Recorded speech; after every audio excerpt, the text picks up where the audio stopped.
Chapter है cash flow statement AS3। यहाँ mainly theoretical part सीखेंगे, थोड़ा बहुत प्रैक्टिकल करेंगे, कंप्लीट कैश फ्लो नहीं। हम लोग कैश फ्लो स्टेटमेंट हम लोग FSA में मिलेगा, उधर करेंगे। AS2 का क्वेश्चंस देखोगे, हम लोग स्टार्टिंग में लेके आए तो AS2 का ना एक क्वेश्चन सब आप लोग, सॉरी कहाँ गया, सब तो सॉल्यूशन दिए।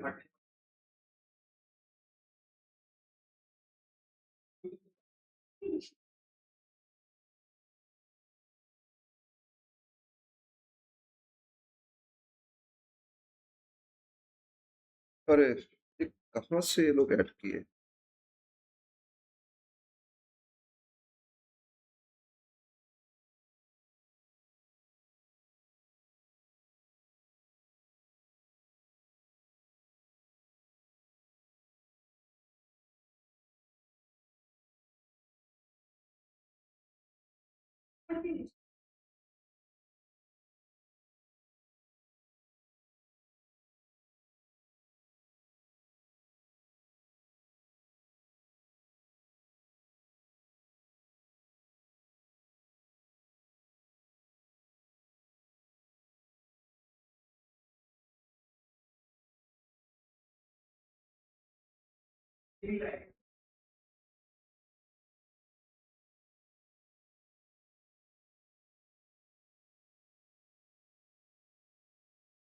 हाँ इसमें भी दिए, उसमें जाके कंप्लीट लॉन्ग क्वेश्चंस भी करो।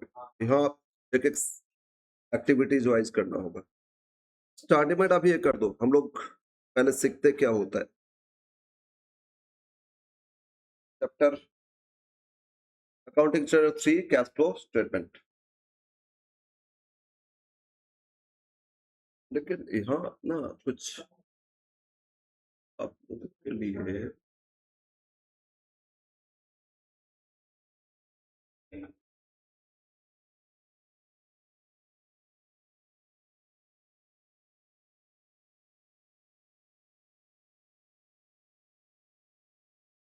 पॉइंट 1 लिखो।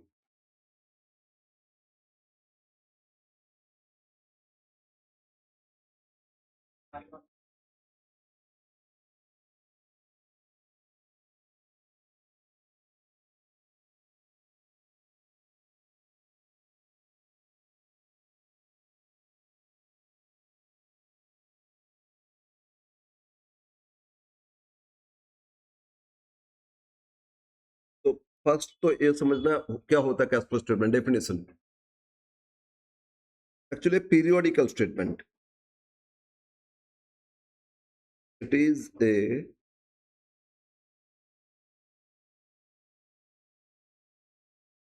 periodical statement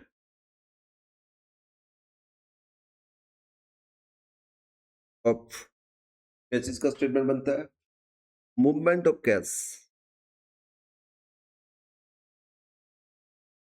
movement.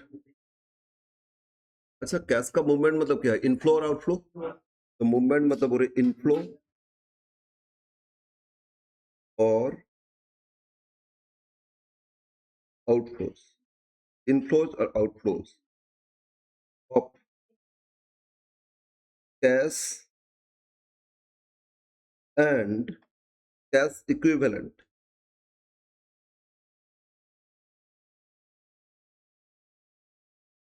सिर्फ कैश नहीं, कैश के साथ और क्या देखा जाएगा? कैश इक्विवेलेंट, थोड़ा बहुत हम लोग डिस्कस किए थे।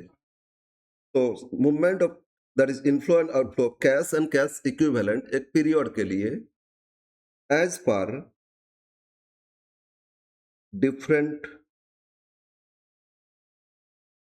business activities,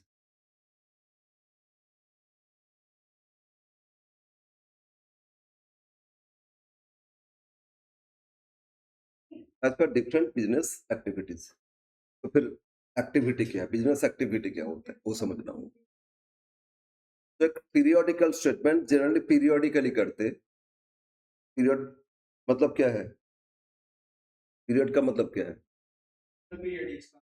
mainly 6 months, quarter, yearly तो करना ही है। जब एनुअल रिपोर्ट्स करोगे तो ईयर का तो करोगे ना, ईयर एंड में। But each and every quarter का जो स्टेटमेंट देते हैं, ये बार-बार ऑफ क्यों हो रहे हैं? अच्छा, फैन ऑन कर सकते हो, ठीक कर दिए। हाँ, ठीक कर दिया, ठीक है। लेकिन ज़्यादा स्पीड में नहीं चलाना तो आवाज़ होता है, इसमें एक प्रॉब्लम होता है।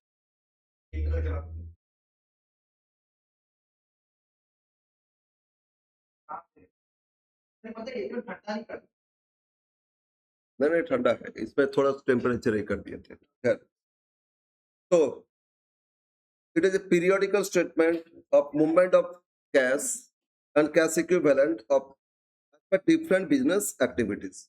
Now, second point, business activities क्या है?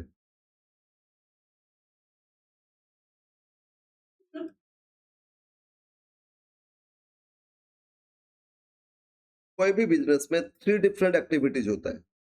कोई भी बिजनेस में 3 डिफरेंट एक्टिविटीज होता है। 3 एक्टिविटीज में एक तो हो गया ऑपरेटिंग एक्टिविटीज,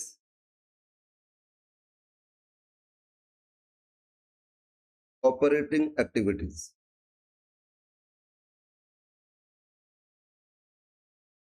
सेकंड हो गया इन्वेस्टिंग एक्टिविटीज और थर्ड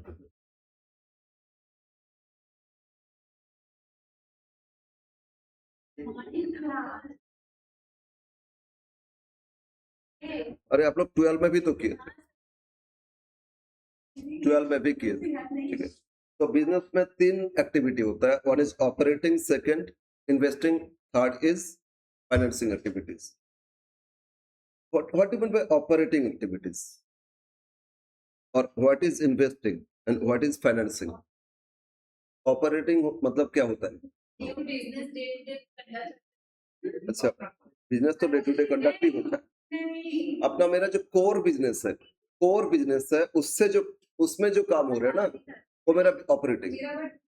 मतलब कोर अपना जो बिजनेस है ना, अपना जो कोर बिजनेस, उसमें जो एक्टिविटी हो रहा है उसको बोलोगे ऑपरेटिंग। एक्चुअली हम किस इंडस्ट्री में बिलोंग कर रहे हैं और उस इंडस्ट्री में क्या होता है। जैसे अगर हम मैन्युफैक्चरिंग करते तो गुड्स बाइस प्रोडक्शन और सेल करते ना, तो सेल करेंगे तो क्या इनफ्लो हो जाएगा और प्रोडक्शन करेंगे तो आउटफ्लो होगा, मतलब एक्सपेंसेस लगेगा। अगेन हम सर्विस प्रोवाइड करते हैं, सर्विस इंडस्ट्रीज में है, तो सर्विस में तो फीस लेंगे, हम जैसे स्टूडेंट्स को पढ़ाते हैं, फीस आएगा ना, इनफ्लो हो जाएगा। फिर इसका day to day office expenses खर्चा होगा, आउटफ्लो हो जाएगा। तो ये आपका operating activities. Second activities investing, और investing each and every business में होता है और क्रूशल है, ये आपका ग्रोथ बताते हैं, ठीक है ना। इन्वेस्ट करते हैं लॉन्ग टर्म एसेट्स में। लॉन्ग टर्म एसेट्स मतलब फिक्स्ड एसेट्स हो गया, इन्वेस्टमेंट हो गया, किसी कंपनी को एक्वायर करना हो गया, अमालगमेशन हो गया ना, तो इन्वेस्ट हो रहे हैं ना, तो ये आपका इन्वेस्टिंग एक्टिविटीज हो जाएगा। और ये सबके लिए एक चीज चाहिए, फाइनेंस चाहिए। तो फाइनेंस फाइनेंस कहाँ से आ रहा है? फाइनेंस का inflow outflow, financing activities. Okay, ये 3 एक्टिविटी के हिसाब से हम लोग फाइंड करेंगे कितना इनफ्लो और आउटफ्लो। नाउ हम एक बैलेंस शीट ड्रॉ कर रहे हैं, समझने के लिए एक बैलेंस शीट हम ड्रॉ करते हैं, ट्रेडिशनल फॉर्म में बैलेंस शीट ड्रॉ करते हैं। Assets and liabilities, assets and liabilities.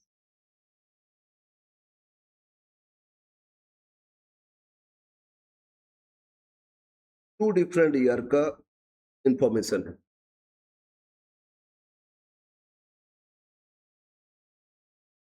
Year 1, year 2, year 1, year 2। Asset side बोलो क्या आता है? फिक्स्ड एसेट्स आता है। एक्चुअली हम लोग इसमें फिक्स्ड एसेट्स नहीं बोलते, इसमें बोलते हैं नॉन करंट एसेट्स। तो फिक्स्ड एसेट्स हो गया, और क्या आ गया इसमें? इन्वेस्टमेंट। ओके, फिक्स्ड एसेट्स में टेंजिबल इंटेंजिबल सभी है, ये आपका इन्वेस्टमेंट हो गया। नेक्स्ट आपका करंट एसेट्स, ठीक है, और एक होता है फिक्टिशियस एसेट्स। लायबिलिटी साइड क्या है? Capital, reserve and surplus. Obviously company तो share capital, reserve and surplus. Non current liabilities, loan borrowings, etc. And current liabilities. यही तो होता है ना। 2 years का इंफॉर्मेशन क्यों चाहिए? हम लोग क्या देख रहे हैं बोलो तो कैश फ्लो देख रहे हैं। अगर ये first year balance sheet, first year इनका बैलेंस शीट है, फिक्स्ड एसेट्स इसमें 5 लाख था, ठीक है, इन्वेस्टमेंट है 3 lakh, current assets 6 lakh, fictitious nothing, तो बोलो तो टोटल एसेट्स कितना है? 5 3 8 6 14 lakhs। लायबिलिटी में भी previous year capital 5 lakh, reserve and surplus 6 lakh, 11 lakh, ये आपका 1 लाख, तो 12, और इसमें कितना 3 लाख, तो टोटल कितना था 14 लाख। इस बैलेंस शीट से 5 6 कितना 11, ओहो, इसमें 2 होगा है ना, इसमें 2 कर लेते हैं। इस बैलेंस शीट से अच्छा, ये जो करंट एसेट्स में इसमें तो कैश भी तो होगा ना, करंट एसेट्स में कैश बैंक भी तो होता है, तो से 6 लाख में से, अच्छा इसको भी लिख लेते हैं डिटेल्स। करंट एसेट्स में other and cash and bank, other लेते 4 लाख और ये था 2 लाख। ओके, तो इससे कैसे पता चलेगा? कैश एंड बैंक तो मेरा है 2 लाख, बोलो प्रीवियस ईयर एक फर्स्ट ईयर का बैलेंस शीट है, कैश कितना दिया 2 लाख है, कैश है मतलब अपने पास है ना कैश, लेकिन हमको कैसे पता चलेगा ये कैश मूवमेंट कितना हुआ? आज का दिन का बैलेंस शीट में इतना है, मूवमेंट तो कुछ नहीं है। अरे मूवमेंट देखोगे ना, कैश फ्लो मतलब मूवमेंट देखते हैं, तो एक बैलेंस शीट से मूवमेंट नहीं पता चलता है, एक बैलेंस शीट से मूवमेंट नहीं पता चलेगा, तो एक और पीरियड होना चाहिए तभी मूवमेंट पता चलेगा। हाँ, पोजीशन होता है, आज का पोजीशन, जिस दिन बना है इस दिन का पोजीशन, पूरा ईयर का पोजीशन नहीं बोलते, पूरा ईयर का परफॉर्मेंस होता है आपका फाइनेंशियल स्टेटमेंट ऑफ पीएल, वो ईयर का परफॉर्मेंस, प्रॉफिट या लॉस, वो एक दिन का प्रॉफिट नहीं है, पूरा ईयर का। बट बैलेंस शीट आज का पोजीशन बता रहा है, तो ऑब्वियसली इससे तो फ्लो पता नहीं चलेगा, ठीक है, इससे फ्लो पता नहीं चलेगा। हम लोग कैश फ्लो कर रहे हैं, तो कैश फ्लो के लिए अब फिर सेकेंड ईयर का बैलेंस शीट दिए, सेकेंड ईयर में कैश हो गया कितना 3.5 लाख, सेकेंड ईयर में कैश कितना हो गया 3.5 लाख। अदर एसेट्स में फिक्स्ड एसेट्स 5 था, 5 से हो गया 6 लाख, इन्वेस्टमेंट 3 से हो गया 2 लाख, ठीक है, अदर करंट एसेट्स हो गया आपका 4.5 लाख, फिक्टिशियस था ही नहीं मान लो, तो टोटल एसेट्स कितना आ रहा है 6 2 8 और 8 16 लाख। नेक्स्ट इसी तरह लाइबिलिटी भी होगा, मान लो कैपिटल एज इट इज है, कोई फ्रेश इश्यू था नहीं, लेकिन इसमें एक बढ़ गया, ये हो गया 7 लाख, इसमें आपका 1 लाख, और इसमें हो गया आपका 3 लाख, 16 लाख। ये जो बैलेंस शीट है, अब आपको पता चलेगा मूवमेंट कुछ हुआ है या नहीं। तो आपको मूवमेंट देखना है ना, 2 पीरियड देखना होगा, last period and current period. इससे क्या पता चलेगा? Movement of cash. ओके, तो अब हम लोग अब देखेंगे मूवमेंट ऑफ कैश। ये सब बैलेंस शीट इसीलिए ड्रॉ कर रहे हैं, आपको आगे समझने में ठीक रहेगा। तो बोलो लास्ट ईयर कैश कितना था, अब भी कैश कितना हो गया? तो कैश इंक्रीज हुआ ना, तो आपको आंसर पता है। टोटल ओवरऑल कैश इनफ्लो है, कितना इनफ्लो है 1.5 लाख। तो मेरा कैश बढ़ गया जितना, उतना ही तो इनफ्लो है ना। तो आपको ये पता हो गया पूरा ईयर में मेरा कैश इनफ्लो कितना हुआ 1.5 लाख। वो किससे पता किए? जो लास्ट ईयर कैश और करंट ईयर कैश इक्विवेलेंट, इसका जो डिफरेंस है उससे पता चल जाएगा। लेकिन ये 1.5 लाख ये एक्टिविटी वाइज पता नहीं चल रहा है कि मेरा ऑपरेटिंग से कितना है, इन्वेस्टिंग से कितना और फाइनेंसिंग से कितना, ये पता नहीं चलता है। तो इससे ना बैलेंस शीट से पोजीशन तो पता चलता है, लेकिन इसका ग्रोथ, इसमें परफॉर्मेंस मेजर नहीं कर सकते। और वो सब मेजर करने के लिए ना हम लोग ये जो 1.5 लाख इनफ्लो, इसमें से ऑपरेटिंग से कितना देखेंगे, इन्वेस्टिंग से कितना देखेंगे और फाइनेंसिंग से कितना अलग से मेजर करेंगे। ओके, ना मेजर करोगे तो अब 3 एक्टिविटी लिखे थे ना, क्या-क्या एक्टिविटी लिखे थे बोलो? Operating, financing, okay.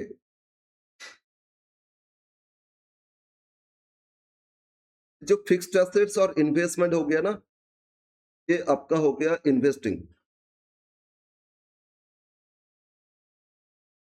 ये आपको बताएगा इन्वेस्टिंग एक्टिविटीज। ओके, नेक्स्ट इधर से non current liability and capital, ये दोनों आपको बताएगा financing.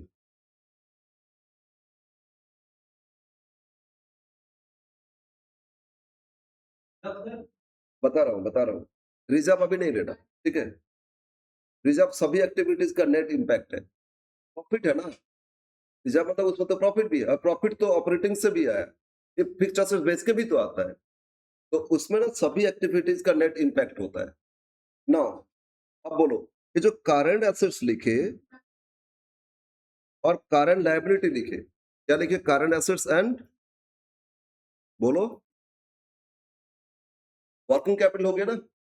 Current assets minus current working capital, working capital day to day operation के लिए है, मतलब this is the part of operating activities, ठीक है? तो ऑपरेटिंग एक्टिविटीज का पार्ट में क्या आएगा बोलो तो? Current assets and current liability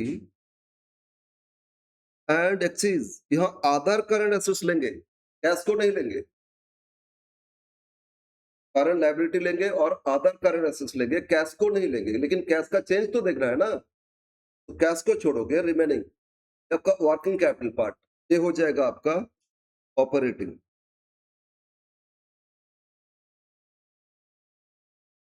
तो 3 एक्टिविटी आपको बैलेंस शीट से ये करना होगा, ठीक है? बोलो क्या क्या एक्टिविटी बोले? फाइनेंसिंग में क्या आएगा बोलो तो? Share capital and non current liability. क्या है? लोन है ना, लोन तो फाइनेंस हो गया था, कैपिटल इशू की एटसेट्रा फाइनेंस हो गया। और ये जो रिजर्व एंड सरप्लस है, इसमें मिक्स है, ये सारा मिक्स है। मिक्स मतलब इसमें ऑपरेटिंग भी है, इसमें फाइनेंसिंग भी है और इसमें इन्वेस्टिंग भी है। समझ में आ रहा है ना?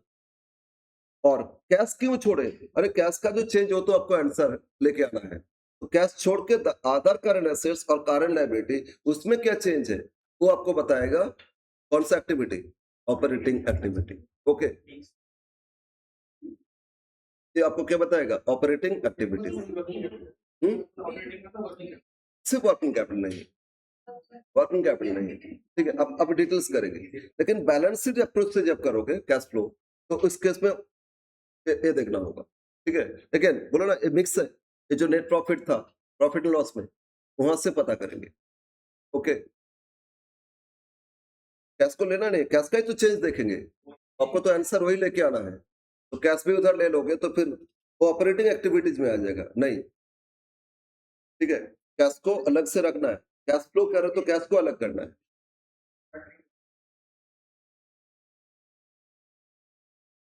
अब देखते हैं, बोलो इन्वेस्टिंग में क्या क्या आएगा बोलो?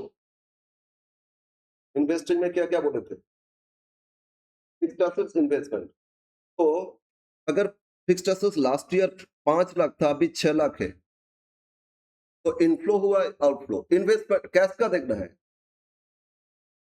इन्वेस्टमेंट नहीं। हम फिक्स्ड एसेट्स बोल रहे हैं, लास्ट ईयर था 5 लाख, अभी 6 लाख हो गया, 1 लाख का परचेज हुआ होगा। हो सकता है 1 लाख से ज्यादा भी परचेज किए होंगे, क्योंकि 5 लाख में डेप्रिसिएशन भी तो चार्ज किए ना, कुछ सेल भी तो किए होंगे। तो इसमें जनरली इसको देख के क्या लगेगा? आउटफ्लो है, कैश आउटफ्लो, क्योंकि ऑब्वियसली बाई किया, नहीं तो इंक्रीज किया क्यों हुआ? डेप्रिसिएशन चार्ज किए तो कम होगा, सेल करेंगे तभी तो कम होगा ना। इंक्रीज होने का मतलब श्योर बाई किए तो कैश नेट कुछ आउटफ्लो हो रहे हैं। अरे कैश आउटफ्लो होगा या नहीं? तो each and every assets, each and every activity से कितना कैश इनफ्लो आउटफ्लो देखना होगा। तो फिक्स्ड एसेट्स अकाउंट से पता करोगे कि इसमें कितना इनफ्लो है और कितना आउटफ्लो है। इसी तरह इन्वेस्टमेंट, बोलो लास्ट ईयर कितना था? 3, अभी 2, श्योर बेच दिए होंगे, और बेच दिए तो मतलब क्या है, इनफ्लो हो गया होगा। तो ईच एंड एवरी एसेट्स का मूवमेंट देखेंगे और उसी मूवमेंट से इनफ्लो और आउटफ्लो पता चलेगा, ठीक है ना। तो इन्वेस्टिंग एक्टिविटी के लिए क्या देखेंगे, फिक्स्ड एसेट्स इन्वेस्टमेंट में बेचे तो इनफ्लो और खरीदे तो आउटफ्लो। इस तरह आउटफ्लो इनफ्लो एडजस्ट करके नेट कितना कैश आउटफ्लो या इनफ्लो देखना होगा। क्लियर है, बोलो। ऑपरेटिंग एक्टिविटीज में आधार करंट एसेट्स करंट लायबिलिटी भी देखेंगे, साथ में यहाँ प्रॉफिट भी तो था ना, उस प्रॉफिट को भी देखेंगे। ऑपरेटिंग प्रॉफिट को लेंगे, कौन सा प्रॉफिट लेंगे, ऑपरेटिंग प्रॉफिट लेंगे, आधा प्रॉफिट को एक्सक्लूड करके लेंगे, ऑपरेटिंग देखना है तो। और फाइनेंसिंग में क्या आएगा बोले थे, कैपिटल, और क्या आएगा, नॉन करंट। कैपिटल इशू किए तो, शेयर इशू किए तो क्या आएगा, अगर कंपनी शेयर इशू की है फाइनेंसिंग बोले ना, तो फाइनेंसिंग में इनफ्लो हो जाएगा। और अगर प्रेफरेंस शेयर को रिडम्पशन किए तो आउटफ्लो हो जाएगा। और डिविडेंड दिए तो आउटफ्लो हो जाएगा, क्योंकि इनको ही तो डिविडेंड दिए थे। और कंपनी लोन रीपे किए तो आउटफ्लो हो जाएगा, लोन लिए तो इनफ्लो हो जाएगा। तो इस तरह ये आपका कौन सा एक्टिविटी, फाइनेंसिंग। ओके, नाउ तीनों एक्टिविटी तो क्लियर है ना। नेक्स्ट पॉइंट लिखो, पॉइंट थर्ड।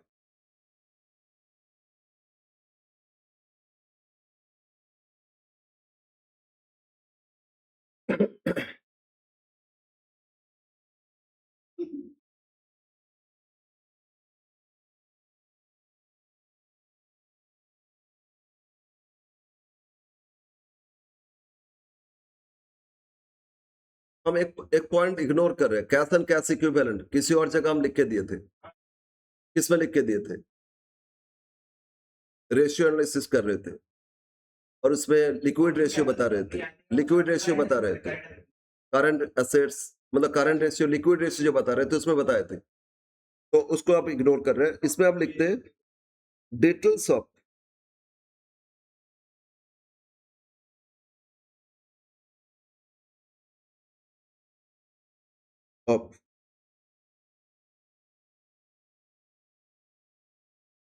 Operating activities.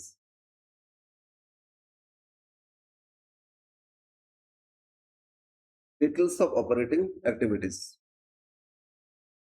कभी भी ऑपरेटिंग एक्टिविटीज देखोगे तो इसमें two different way to find cash from operating, एक डायरेक्ट और एक इनडायरेक्ट। ऑपरेटिंग एक्टिविटी तो इसमें कितना कैश इनफ्लो आउटफ्लो, इसको देखने के लिए दो कंसेप्ट होता है, एक डायरेक्ट मेथड और एक, तो इसके लिए लिखते हैं डायरेक्ट मेथड पहले।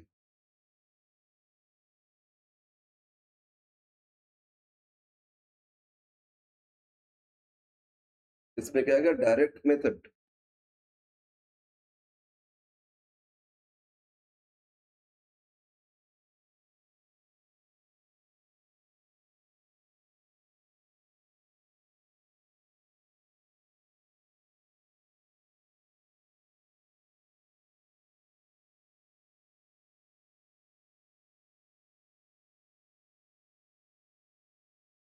डायरेक्ट मेथड तो कैलकुलेशन डायरेक्ट आएंगे।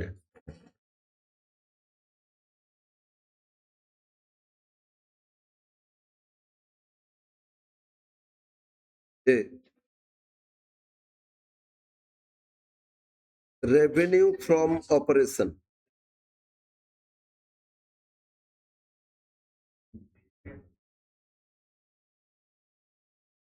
Sales mainly. First part inflow कितना देखेंगे, रेवेन्यू फ्रॉम ऑपरेशन मतलब क्या होता है, सेल्स हो सकता है, सेल होएगा ना, हम सेल करेंगे गुड्स तो क्या आएगा, कैश इनफ्लो हो जाएगा। तो इसमें दो चीज आता है, एक तो कैश सेल्स, एक हो गया आपका कैश सेल्स। और अगर क्रेडिट में बेचे तो जितना कलेक्शन आया वो आज आपका इनफ्लो हो जाएगा। अगर क्रेडिट में बेचे तो कलेक्शन देखोगे ना, सेकंड आएगा कलेक्शन फ्रॉम डेटर्स, डेटर्स से कितना कलेक्ट किए ड्यूरिंग दिस ईयर, ये आपका इनफ्लो हो जाएगा। तो कैश सेल्स तो कैश इनफ्लो हो गया, क्रेडिट में बेचे तो डेटर से कलेक्शन कितना किए, इनफ्लो हो जाएगा। Again collection from bills receivable, bill honoured हो गया, बिल मिला था।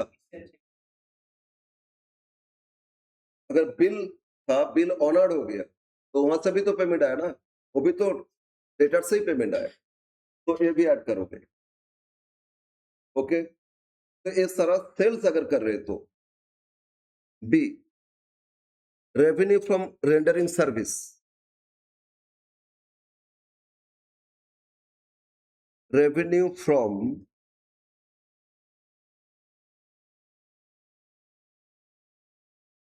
Rendering services.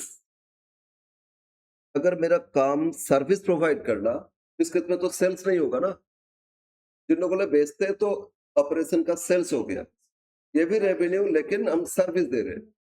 जैसे चार्टर्ड फार्म है, सीएमए बन गए, सीएमए फार्म खोल के बैठे, तो आपको क्या मिलेगा? फीस मिलेगा, फीस मिलेगा ना, कंसल्टेंसी फीस मिलेगा। तो वो जो फीस है क्या आएगा? Revenue from operation. तो इसमें आपका आएगा फीस,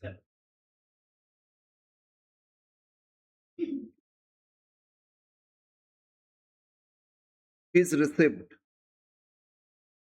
ये इसको आउटर कॉलम कर लेना। अब रेंडरिंग सर्विस, फीस रिसिव्ड आएगा। ओके, अब एक डॉक्टर है तो क्या मिलेगा? फीस मिलेगा। हम लोग पढ़ा रहे हैं तो क्या मिलेगा? फीस मिलेगा। तो जितना भी सर्विस प्रोवाइड करते हैं ना, सबको क्या मिलता है? फीस मिलता है। और एजेंसी कमीशन,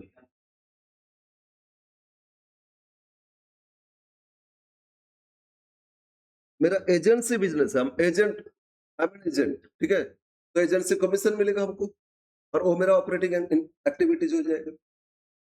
जैसे इंश्योरेंस एजेंट है, इंश्योरेंस का एजेंट है, वो क्या करते हैं? बोलो, इंश्योरेंस एजेंट, उनको उनको क्या मिलता है? एजेंसी कमीशन मिलता है, वही तो उनका ऑपरेटिंग इनकम हो जाएगा ना। तो अगर एजेंसी एजेंट है तो एजेंसी कमीशन कितना रिसीव किए, तो आपका ऑपरेटिंग एक्टिविटीज का पार्ट है। Okay,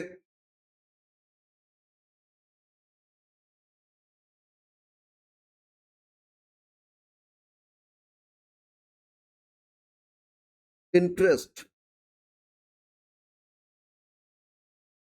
income of banking company and NBFCs.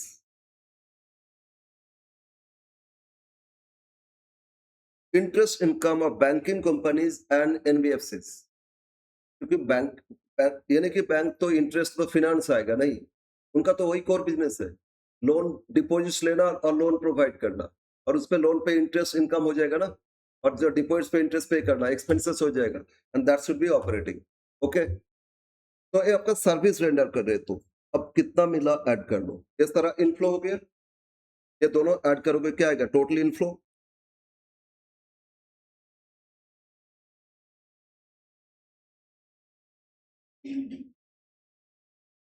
ये दोनों जोड़ लोगे क्या आएगा? आपका टोटल इनफ्लो। अब इस इनफ्लो से लेस करोगे outflow, less.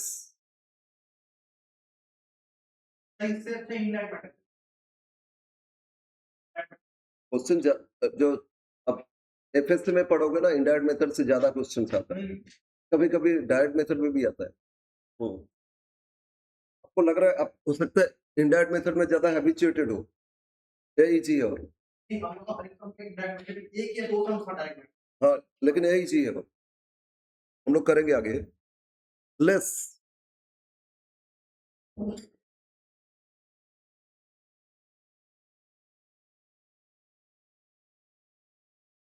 Operating expenses paid,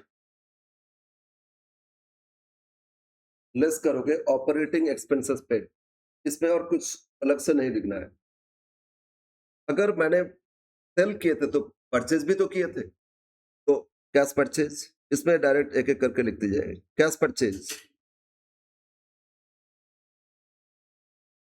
okay, operating expenses paid, इसमें एक आ गया आपका कैश परचेज। सेकंड, क्रेडिट में खरीदे तो पेमेंट कितना किए देखेंगे, payment to creditors,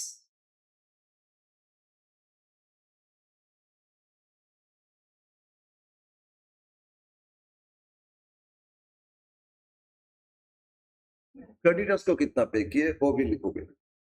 third, payment against bills payable, अगर बिल एक्सेप्ट किए थे क्रेडिटर्स को तो बिल्स के अगेंस्ट में कितना पे किए, बिल ऑनर कितना हो गया, बिल्स पेबल ऑनर, ये भी पे करोगे, पेमेंट हो रहा है ना। तो payment for purchase, payment to creditors और क्रेडिट परचेज, क्रेडिटर्स को बिल दिए थे उसके अगेंस्ट में कितना पे किए। ओके,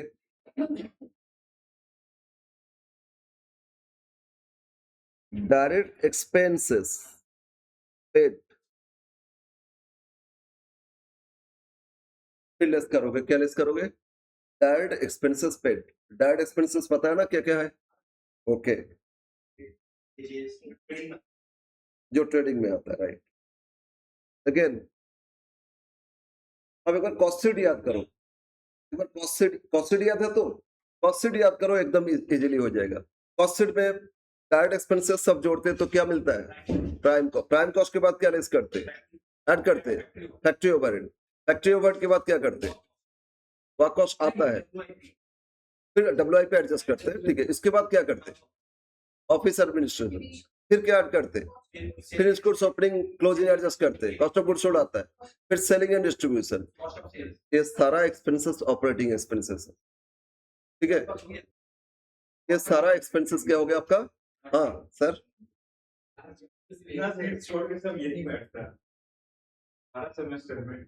हाँ हाँ, ये सामने होता है ना इसलिए।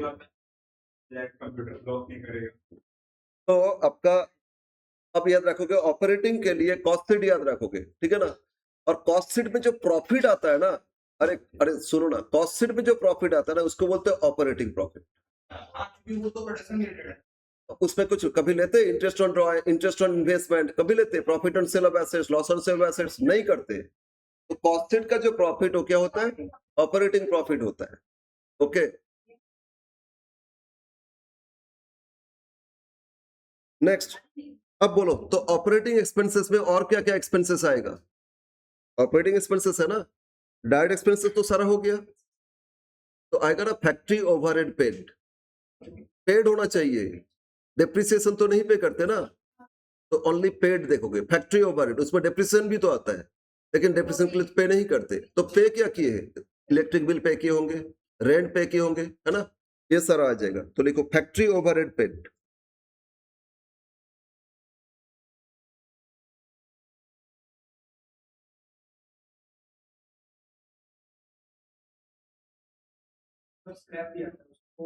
एडजस्ट करके नेट, हाँ ठीक है। Next,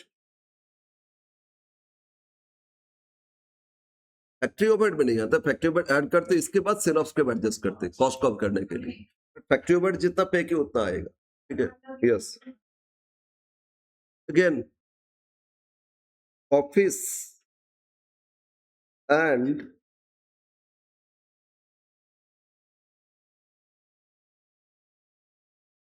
administration overhead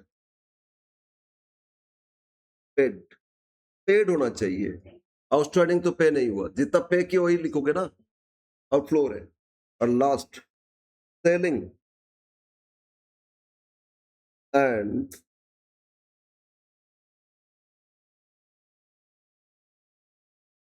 distribution overhead paid,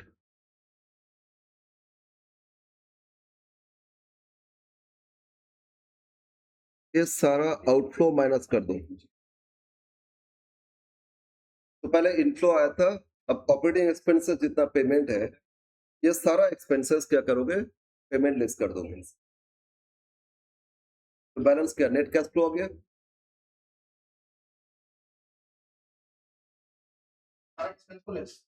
हाँ, नेट कैश अगर पॉजिटिव है तो इनफ्लो है ना, net cash flow before tax,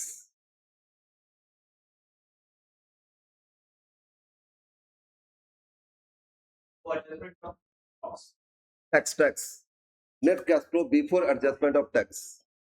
again जो टैक्स पे किए ना वो भी ऑपरेटिंग से ही लेस किया जाएगा, मेनली ऑपरेटिंग पार्टी का ही तो टैक्स है ना, इसीलिए टैक्स जो टैक्स पे किए इस साल वो यहाँ से लेस करोगे, फिर यहाँ से फिर लेस कर दोगे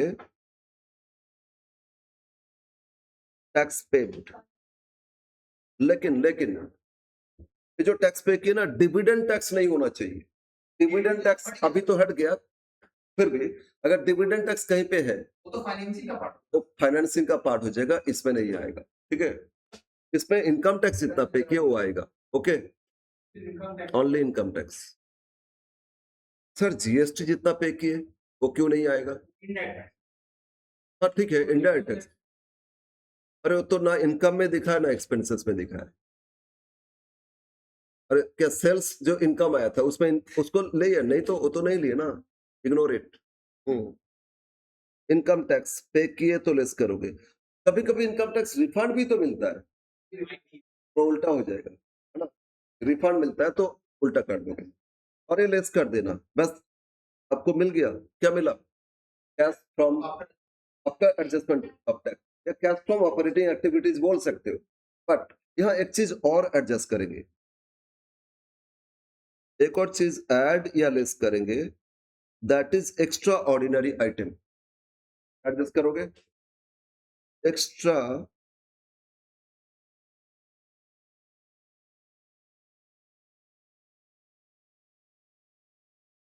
एक्स्ट्रा ऑर्डिनरी आइटम्स। ये सर कोई लॉस बाय फायर हाँ, इट मे बी एडेड और सब्ट्रैक्टेड। आपको आपको आपको मिलेगा तो ऐड करोगे, इंश्योरेंस क्लेम मिला तो ऐड करोगे ना, और आपका लॉस हो गया उसका कैश आपको पे करना पड़ा तो आउटफ्लो हो जाएगा। तो बच्चे सर ये होगा, ये आइटम हम देखा था स्टेटमेंट ऑफ पीएल में आता है ट्रेडिंग पे, तो उधर पे सर वहां से लेस होगा कि वहां पे ऐड भी हो सकता है, ऑब्वियस बात है। एक तो और पढ़े थे एक्स्ट्रा ऑर्डिनरी के और इसी का ऑर्डिनरी के साथ एक और चीज। हाँ, क्या था बोलो? ओ, स्टेटमेंट ऑफ पीएल में किए थे। हां एक्सेप्शनल एंड एक्स्ट्राऑर्डिनरी। ओके, तो इसमें extraordinary item, actually extraordinary item होता क्या?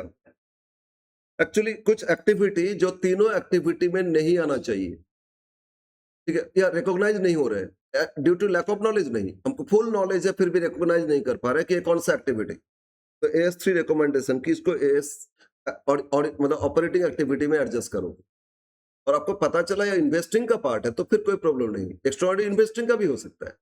मेरा बिल्डिंग डिस्ट्रॉयड हो गया, तो अगर बिल्डिंग डिस्ट्रॉयड हो गया तो उसमें अगर कुछ क्लेम मिला तो ऑब्वियस बात है उसको ऑपरेटिंग में थोड़ी लिखोगे। अरे बिल्डिंग डिस्ट्रॉयड हो गया, मेरा प्रीमियम पे हुआ था, तो इंश्योरेंस कंपनी बिल्डिंग के लिए मिलेगा ना। अब बिल्डिंग के लिए जितना पैसा मिला वो कहाँ दिखाओगे? ऑपरेटिंग में थोड़ी दिखाओगे, इन्वेस्टिंग में दिखाओगे। तो मतलब अबनॉर्मल लॉस अगर गुड्स होता है तो ऑपरेटिंग में दिखाओगे, और अगर आपका कुछ लीगल क्लेम होता है तो क्लेम पे करे तो ऑपरेटिंग में दिखा दोगे। लेकिन इन्वेस्टमेंट है तो मतलब एसेट्स है, एसेट्स अगर हो रहे हैं तो उसके अगेंस्ट में मिल रहा है तो इन्वेस्टिंग में दिखाओगे। हाँ, रिकॉग्नाइज नहीं हो रहे, ये बताए। अगर वो प्रॉपरली रिकॉग्निशन नहीं हो रहे, एक्टिविटी क्या है, उसको कहाँ लेस करोगे? अब पे किए तो ऑपरेटिंग में लेस करोगे, और मिला तो ऑपरेटिंग में ऐड करोगे। बट रिकॉग्निशन हो गया तो फिर कोई प्रॉब्लम नहीं है, जहां रिकॉग्निशन हो रही उस एक्टिविटी में दिखाना। क्लियर है? तो एक्स्ट्रा आइटम को आपको मिला तो ऐड करोगे और पे किए तो लेस करोगे, तो आपको मिल जाएगा, क्या मिलेगा? Net cash from operating activity. Positive तो कैश मिला आपको, नेगेटिव तो यूज्ड हो गया, है ना। Write down net cash from operating activities.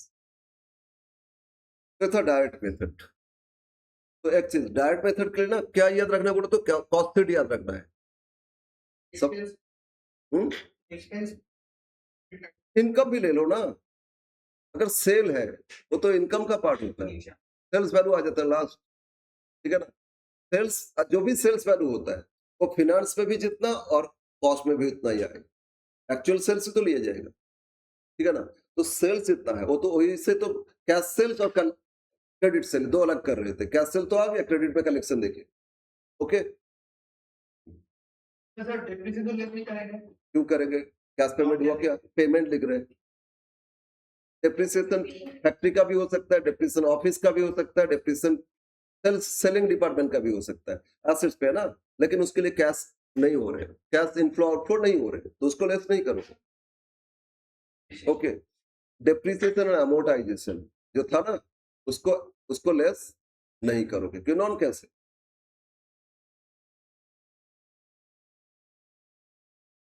बोलो, समझ में आया? ओके, इनडायरेक्ट मेथड, ये डायरेक्ट मेथड है ना, आप लिखते हैं indirect method. B, point B,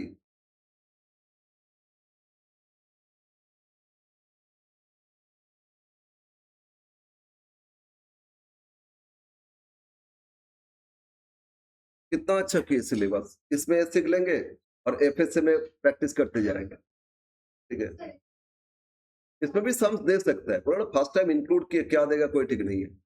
इसने कुछ क्वेश्चंस ऐड किए, इनडायरेक्ट मेथड, और एफएसए में तो इनडायरेक्ट मेथड से ही क्वेश्चन देता है 90%।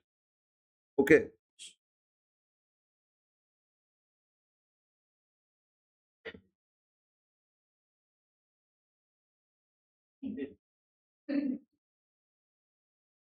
एफएसए में सबसे लेंथी चैप्टर शुरू किए ना, इसीलिए उसमें टाइम लगेगा। तो सर आधा खत्म हो गया। प्रैक्टिस करेंगे हो जाएगा। अब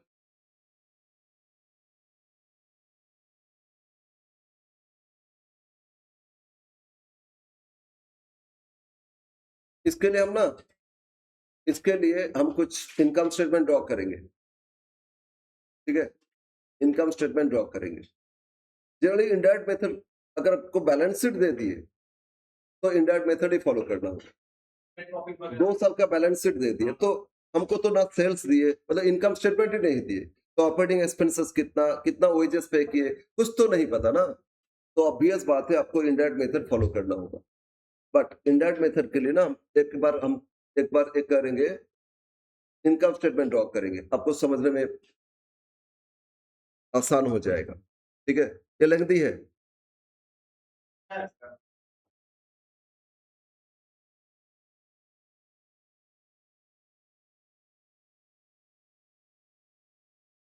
इनकम स्टेटमेंट,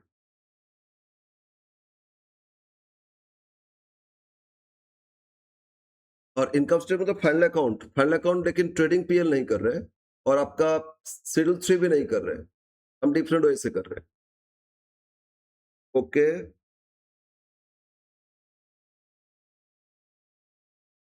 सेल्स, इससे क्या माइनस करते? कॉस्ट ऑफ गुड सोल्ड, तो बोलो क्या मिलेगा? Gross profit. सेल्स से क्या माइनस करोगे? Cost of good sold. थोड़ा सा स्पेस छोड़ के लिख लो, नहीं भी लिखोगे चलेगा, समझना है आपको। ग्रॉस प्रॉफिट से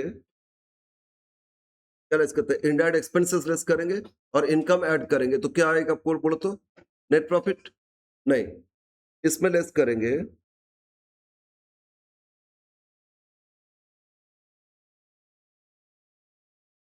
operating expenses, operating expenses including depreciation,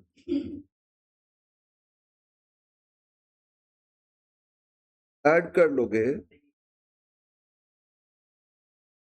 operating income, तो आएगा ऑपरेटिंग प्रॉफिट। इसको और एक नाम से जानते, EBIT। अगेन इस ऑपरेटिंग प्रॉफिट से लेस करेंगे non operating expenses and losses. क्या करोगे? Non operating expenses and losses less करोगे और ऐड कर लोगे non operating income and gain,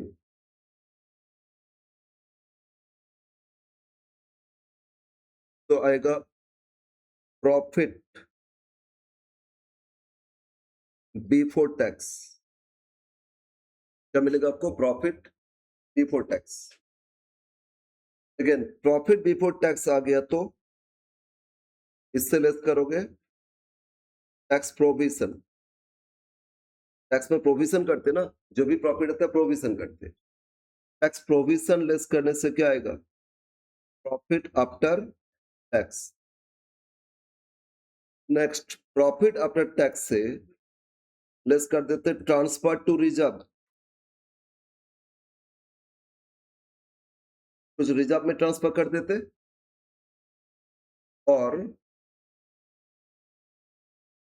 less dividend paid.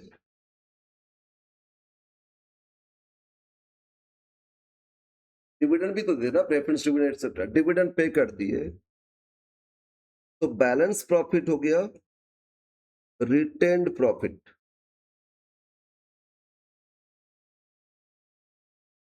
Of current year. Underline नहीं करना। बैलेंस प्रॉफिट क्या होता है? Retained profit of current year. इस प्रॉफिट में से इतना तो रिजर्व में ट्रांसफर कर दिए, बाकी डिविडेंड पे कर दिए और प्रॉफिट को रिटेन किए। बैलेंस ऑफ पीएल आ गया ना?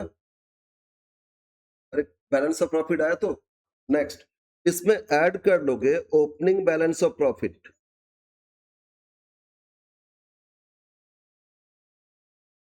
ओपनिंग प्रॉफिट लास्ट ईयर कितना प्रॉफिट रिटर्न किए थे, ऐड करोगे तो आएगा क्लोजिंग बैलेंस ऑफ प्रॉफिट। और इसी को बैलेंस शीट में लिखते हैं हम लोग जो फाइनल अकाउंट बैलेंस शीट करते हैं ना, रिजर्व एंड सरप्लस, उस रिजर्व एंड सरप्लस में यही जो क्लोजिंग बैलेंस ऑफ प्रॉफिट है वही तो लिखते हैं बैलेंस शीट में। बैलेंस शीट याद करो, सेम 5 में किए थे ना हम लोग, रिजर्व एंड सरप्लस जो प्रॉफिट और लॉस का नोट करते थे, कैसे करते थे? Opening balance of profit plus current profit after tax जोड़ लेते थे, total profit less appropriation, transfer to reserve, dividend paid, closing आ जाता था। हाँ ठीक है, तो माइनस करने के बाद क्या आता? क्लोजिंग आ जाता था। तो ये जो क्लोजिंग यही तो आ गया ना, opening profit plus current profit और डिविडेंड ये सब माइनस करके तो आया था।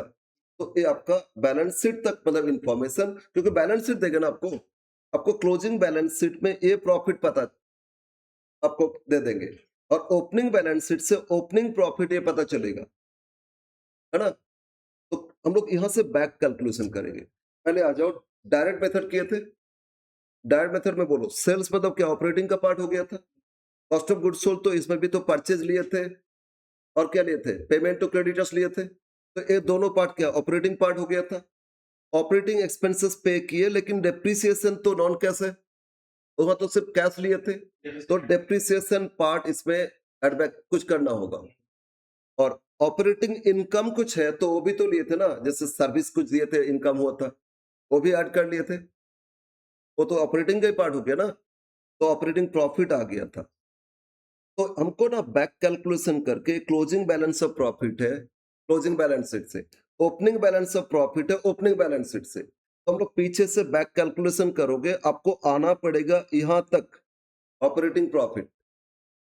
ठीक है, तो बैक कैलकुलेशन मतलब क्या? जो लेस किए थे ऐड, जो ऐड किए थे लेस करोगे। तो क्या करना होगा बोलो? इनडायरेक्ट मेथड के लिए क्या करना होगा?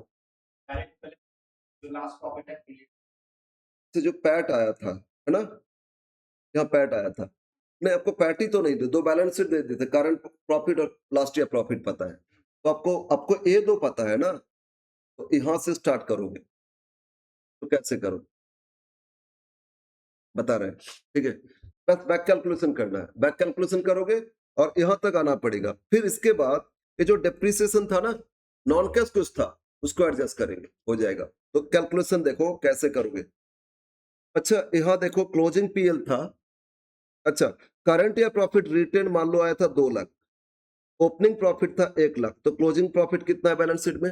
3 लाख। तो हम ऐसे करते, चेंजेस इन प्रॉफिट देखेंगे, closing minus opening, 3 lakh minus 1 lakh, changes in profit मतलब क्या है? करंट या रिटेन प्रॉफिट।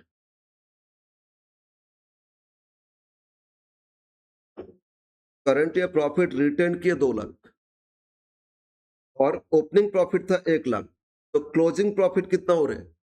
3 लाख। तो क्लोजिंग बैलेंस शीट आपको दी, उसमें 3 लाख प्रॉफिट दिए, लास्ट ईयर बैलेंस शीट में 1 लाख प्रॉफिट दिए।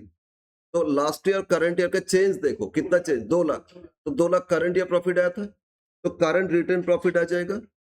तो क्लोजिंग से ओपनिंग लेस करोगे, ऐड हो गया था ना, लेस कर दो, क्या मिलेगा? रिटेन प्रॉफिट आ जाएगा।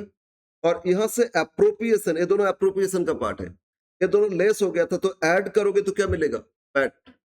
पैट में टैक्स प्रोविजन लेस किए थे, तो उसको ऐड करोगे, प्रॉफिट बिफोर टैक्स आएगा। फिर नॉन ऑपरेटिंग इनकम ऐड हो गया था, तो लेस करोगे। नॉन ऑपरेटिंग एक्सपेंसेस लेस हो गया था, तो ऐड करोगे, तो ऑपरेटिंग प्रॉफिट आ जाएगा। और ऑपरेटिंग प्रॉफिट में कुछ कैश प्रॉफिट है, कुछ नॉन कैश भी तो है, जैसे डिप्रिसिएशन, ये तो नॉन कैश एक्सपेंसेस था ना, उसको ऐड बैक करेंगे। नॉन कैश है, कुछ ऐड बैक करोगे, तो इस तरह आ जाएगा आपका ऑपरेटिंग प्रॉफिट, मतलब कैश फ्रॉम ऑपरेटिंग एक्टिविटीज। समझ में आ रहा ना? तो बैक कैलकुलेशन करोगे। हम लोग डायरेक्ट मेथड ना फॉरवर्ड आगे जा रहे थे, और इनडायरेक्ट मेथड तो पीछे से जाएंगे। पीछे जाओगे तो उल्टा करना होगा, डायरेक्ट में जो लिए थे उसको छोड़ के पीछे जाओगे, हो जाएगा। डायरेक्ट में जो लिए थे ना उसको छोड़ दो, तो पीछे जाओ, रिमेनिंग जो आइटम्स है उसको ऐड बैक करते जाओ, अब कहा जाएगा अपने आप। समझ में आया? ओके, अब स्टार्ट करते।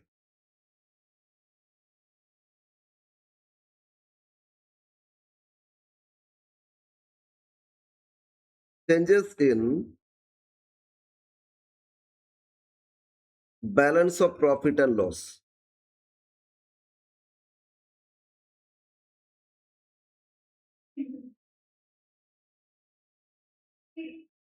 Changes in balance of profit and loss, indirect method.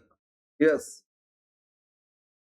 Last year कितना बैलेंस शीट में दिए, करंट ईयर कितना दिए, इन दोनों का डिफरेंस लिख लो।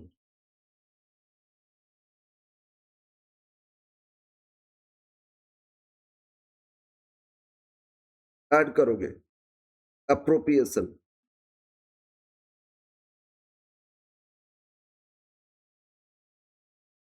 ऐड करोगे, अप्रोप्रिएशन से ऐड बैक करोगे। अप्रोप्रिएशन में दो चीज होता है, एक transfer to reserve fund,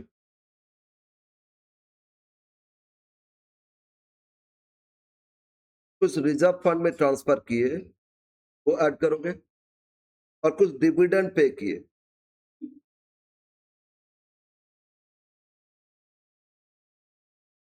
transfer to reserve fund ये ऐड करोगे, और डिविडेंड अगर कुछ पे किए इसको क्या करोगे? ऐड बैक करोगे। और ये ऐड करने से आपको मिलेगा PAT, profit after tax, current year profit after tax, तो पैट आ जाएगा। ओके, अगेन पैट कैसे आता है? प्रॉफिट बिफोर टैक्स में टैक्स लेस किए थे ना, टैक्स मतलब क्या? प्रोविजन फॉर टैक्स किए थे, तो ऐड बैक करोगे प्रोविजन फॉर टैक्स। प्रोविजन का मतलब प्रॉफिट को डिस्ट्रीब्यूट करना। पार्टनरशिप याद है, नेट प्रॉफिट आया था, पार्टनर्स में डिस्ट्रीब्यूट कर रहे थे। एक कंपनी है तो कंपनी प्रॉफिट को डिविडेंड बोल के डिस्ट्रीब्यूट करेंगे, और कुछ रिजर्व में भी ट्रांसफर कर देंगे, वो डिस्ट्रीब्यूट हो रहे हैं, ठीक है। उसको ऐड करके टोटल प्रॉफिट था, टोटल नेट प्रॉफिट को कैसे डिस्ट्रीब्यूट किए, that is called appropriation. Now अब इसमें ऐड करोगे तो प्रॉफिट आफ्टर टैक्स आ गया, तो ऐड करोगे provision for tax of current year. Current year कितना प्रोविजन किए ये ऐड करोगे, तो आपको मिलेगा प्रॉफिट बिफोर टैक्स। क्या मिलेगा आपको? Profit before tax. अगेन हम लोग बैक कैलकुलेशन कर रहे हैं, तो प्रॉफिट बिफोर टैक्स में अब ऐड क्या करोगे? Non operating and non cash expenses and losses क्या ऐड करोगे? Non operating and non cash expenses and losses से ऐड बैक करोगे तो non operating non cash expenses, non cash में बोलो क्या आता है? डेप्रिसिएशन अमोर्टाइजेशन, ऐड बैक करोगे डेप्रिसिएशन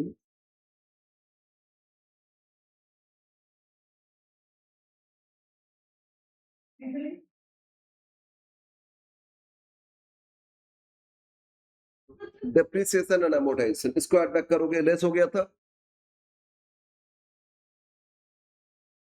ओके, अगेन इसमें और क्या आ सकता है? एसेट्स बेच के लॉस हो गया था, फिक्स्ड एसेट्स बेचे लॉस हो गया, वो तो ऑपरेटिंग का पार्ट नहीं है ना, तो नॉन ऑपरेटिंग, उसको ऐड बैक करोगे। Loss on sale of fixed assets and investments, loss on sale of fixed assets and investment, इसको भी क्या करोगे? ऐड बैक करोगे।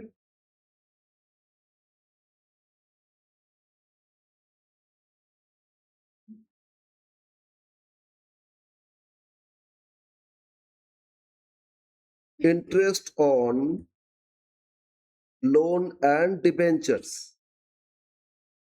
ये फिनेंस का पार्ट है ना, तो ये भी तो नॉन ऑपरेटिंग एक्सपेंसेस, उसको ऐड बैक करोगे। क्या ऐड करोगे? इंटरेस्ट ऑन लोन या इंटरेस्ट ऑन डिबेंचर्स,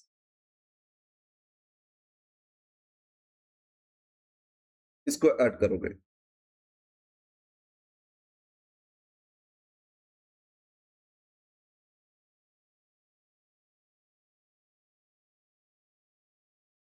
और ठीक इसका ऑपोजिट लेस करोगे, अगर non operating non cash income है तो, non operating non cash expenses तो ऐड कर लिए, इनकम है तो लेस करोगे।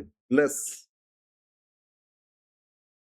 Non cash and non operating,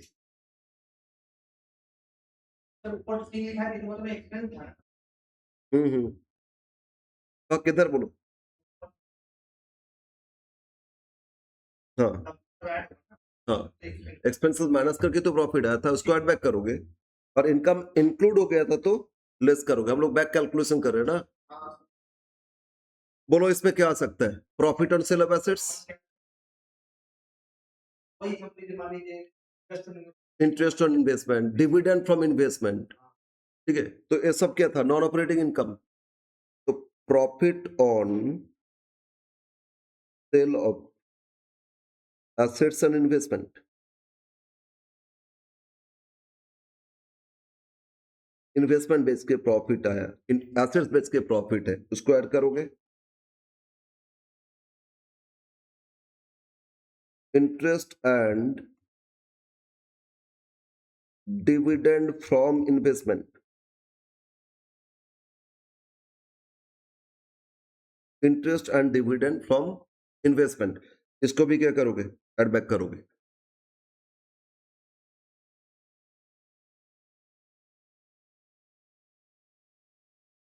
और वो लेस कर देना, तो आपको मिलेगा profit before adjustment of working capital. अब एक चीज एडजस्ट करना होगा, वर्किंग कैपिटल। ऑपरेटिंग प्रॉफिट आ गया, लेकिन वर्किंग कैपिटल एडजस्ट करोगे तो कैश प्रॉफिट आएगा। करंट एसेट्स और लायबिलिटी वर्किंग कैपिटल का पार्ट है ना, उसमें जो चेंज है उसके कारण इनफ्लो आउटफ्लो देखेंगे, क्योंकि करंट एसेट स्टॉक कुछ बढ़ गया मतलब खरीदे थे तो आउटफ्लो हो गया ना, डेटर्स घट गया तो कलेक्शन आ गया, तो ऐड करोगे। वो जो चेंज है उसमें दिखाना होगा, डायरेक्ट नहीं है, इनडायरेक्ट मेथड है, तो इसीलिए तो इसमें ऐड बैक करोगे। क्या ऐड करोगे? अगर एसेट्स डिक्रीज हो रहे, कौन सा एसेट्स? करंट एसेट, लेकिन कैश छोड़ के बोले ना, तो करंट एसेट्स डिक्रीज हो रहे तो क्या आएगा? इनफ्लो, ऐड करोगे, और इंक्रीज हो रहे तो आउटफ्लो, लेस करोगे, तो ऐड करोगे decrease in current assets except cash and equivalent. Cash and equivalence नहीं लेना है, बाकी सारा एसेट्स डिक्रीज हो रहे तो क्या करोगे, ऐड, और इंक्रीज हो रहे तो लेस। अच्छा, इसमें एक और ऐड कर लेते, एक और ऐड कर लेते, इंक्रीज इन करंट लायबिलिटीज। अगर करंट लायबिलिटी इंक्रीज हो गया, इसको ऐड करोगे, एक्सेप्ट प्रोविजन फॉर टैक्स, तो टैक्स को बाद में देखा जाएगा, इन दोनों को ऐड करना। ऐड क्या करोगे, डिक्रीज हो गया करंट एसेट्स तो कितना डिक्रीज ऐड करोगे, इंक्रीज हो गया करंट लायबिलिटी तो ऐड करोगे, चेंज, ठीक है। इंक्रीज हो गया करंट लायबिलिटी ऐड करोगे, डिक्रीज हो गया करंट एसेट्स तो ऐड करोगे। तो उल्टा क्या लेस होगा, ऑपोजिट, लेस करोगे, increase in current assets, increase in current assets,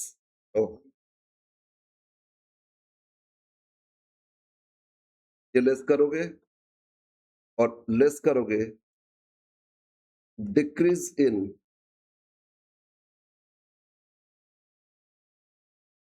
current liabilities, decrease in current liabilities, इसको भी लेस करोगे, तो आपको मिल गया प्रॉफिट, तो मिल गया, मतलब कैश फ्रॉम ऑपरेटिंग एक्टिविटीज पर before tax.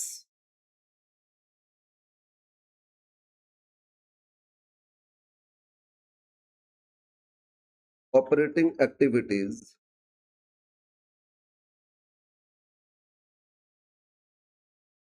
Before tax.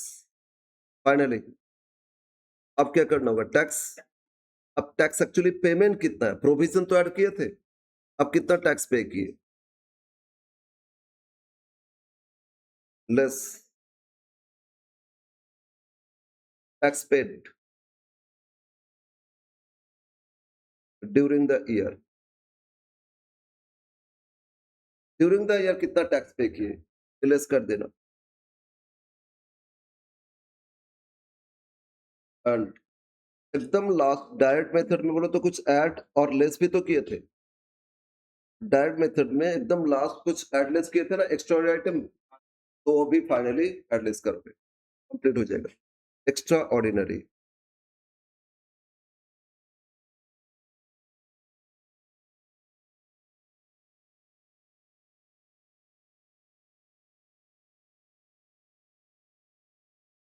either it should be added or subtracted।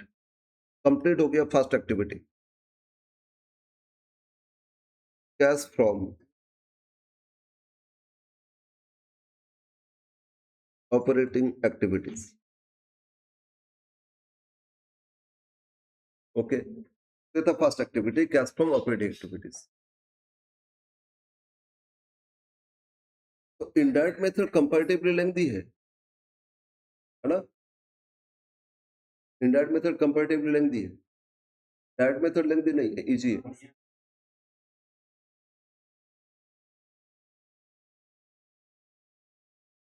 हाँ बोलो, हाँ हाँ,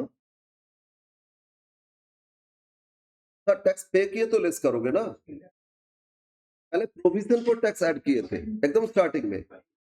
प्रोविजन मतलब वो तो पेमेंट नहीं है, प्रोविजन होता है ईयर एंड में कि हम नेक्स्ट असेसमेंट ईयर में कितना टैक्स पे करेंगे, तो प्रोविजन कर लिए करंट ईयर प्रॉफिट पे। लेकिन टैक्स नेक्स्ट असेसमेंट ईयर में पे करोगे तो एक्चुअली लास्ट ईयर जो प्रोविजन किए थे उसमें से करंट ईयर में कुछ टैक्स पे किए होंगे, तो करंट ईयर जितना टैक्स प्रोविजन किए तो पहले ऐड कर लिए, और टैक्स जितना पे किए वो माइनस करोगे तो आएगा operating cash profit, cash profit आ जाएगा आपका, ठीक है। और लास्ट में एक्स्ट्राऑर्डिनरी आइटम अगर मिला तो ऐड करोगे और पे किए तो लेस करोगे। एक्स्ट्राऑर्डिनरी आइटम का एग्जांपल लेते हैं, क्या है बोलो तो कुछ भी अगर एब्नॉर्मल कुछ लॉस हो रहे हैं, एब्नॉर्मल लॉस हो रहा है ना, तो एक्स्ट्राऑर्डिनरी हो गया। उसमें आपको क्या मिल सकता है? इंश्योरेंस क्लेम मिल सकता है। अगर मिलेगा तो इनफ्लो हो जाएगा ना, मिलेगा तो इनफ्लो हो जाएगा। लॉस है तो आउटफ्लो क्यों नहीं होगा? अरे स्टॉक लॉस हो रहे तो स्टॉक में तो ऑलरेडी परचेज में दिखा दिए थे, स्टॉक तो परचेज में दिखा दिए थे, तो उसमें तो आउटफ्लो हो गया था, फिर क्यों अलग से आउटफ्लो दिखाएंगे? ठीक है, तो अगर कुछ क्लेम मिल गया तो उसको क्या दिखाएंगे? एक्स्ट्राऑर्डिनरी आइटम में इनफ्लो दिखाएंगे। अगर बिल्डिंग डिस्ट्रॉयड हो गया तो इन्वेस्टिंग में जाएगा, ठीक है। डिस्ट्रॉयड हो गया तो कुछ आउटफ्लो तो नहीं हो रहा है कैश, लेकिन क्लेम मिला तो इनफ्लो आएगा, इन्वेस्टिंग में जाएगा, लेकिन वो इधर नहीं करोगे, ठीक है। तो और क्या आ सकता है एक्स्ट्राऑर्डिनरी आइटम में?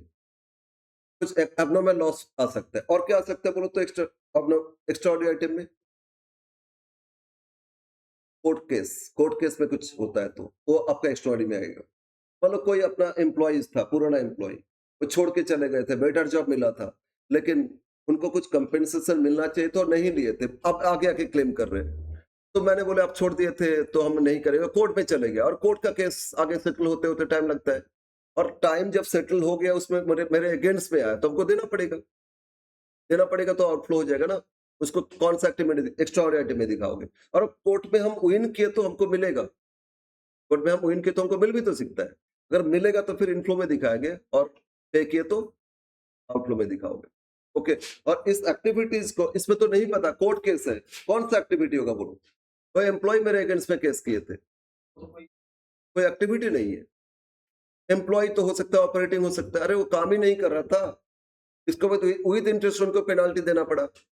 तो एक कौन सा एक्टिविटी में दिखाओगे? जो बोला जहां रिकॉग्निशन नहीं हो रहा है उसको ऑपरेटिंग में लेस कर दोगे, ठीक है। पेमेंट किए तो लेस करोगे, मिला तो ऐड करोगे, ठीक है। तो एक फर्स्ट एक्टिविटी हो गया ऑपरेटिंग एक्टिविटी कंप्लीट। बाकी दो एक्टिविटी आज लिख लेंगे, बाकी दोनों एक्टिविटी आज लिख लेते, ठीक है। सेकंड एक्टिविटी क्या था? इन्वेस्टिंग। थर्ड क्या? फाइनेंसिंग। वो इजी है, उसमें डायरेक्ट बोलो इनडायरेक्ट मत बोलो, सब में एक ही है, उसके लिए दो कंसेप्ट नहीं है, एक ही कंसेप्ट है। तो method, sorry, next activity, activity number 2 क्या था बोलो तो? इन्वेस्टिंग।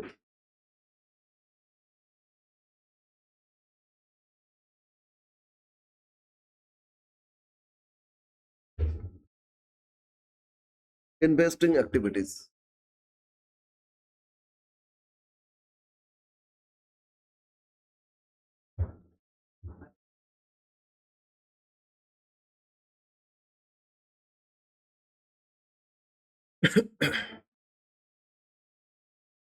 तो इन्वेस्टिंग तो बैलेंस शीट के हिसाब से बोलो क्या देखना, दो चीज देखना है, फिक्स्ड एसेट्स एंड इन्वेस्टमेंट। तो इनफ्लो हो रहा है तो कैश इनफ्लो लिखोगे, आउटफ्लो तो आउटफ्लो। तो इसमें बोलो क्या आएगा? Sale of fixed assets.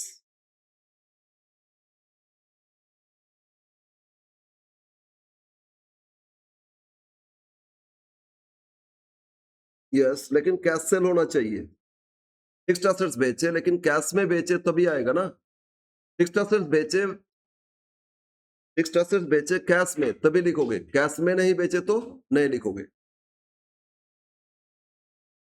Sale of investment, obviously cash sale. Sale of fixed assets, sale of investment.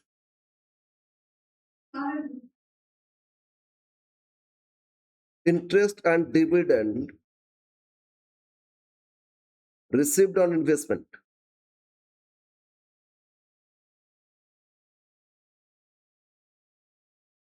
Dividend मिला, इंटरेस्ट मिला इन्वेस्टमेंट से, वो भी इन्वेस्टिंग एक्टिविटी का इनफ्लो है। और इन तीनों को ऐड करो, ये इनफ्लो हो गया, ठीक है। नेक्स्ट लेस करोगे, outflow.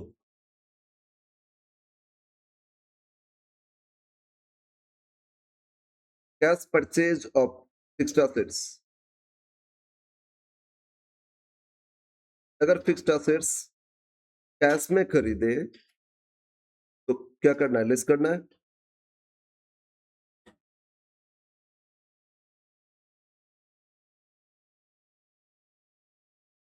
Cash purchase of fixed assets,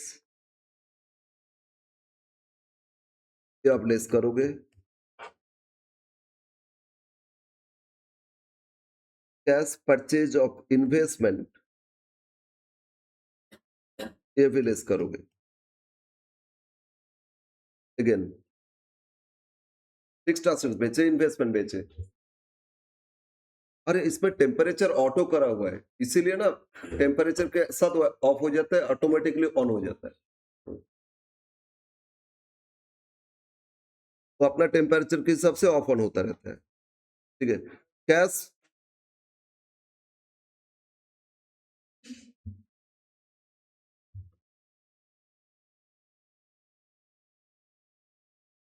construction expenses paid. Always fixed assets, ये नहीं कि हम लोग परचेज ही करते, कभी कभी कंस्ट्रक्शन भी तो करते। तो कंस्ट्रक्शन एक्सपेंसेस पे किए तो ए भी आएगा।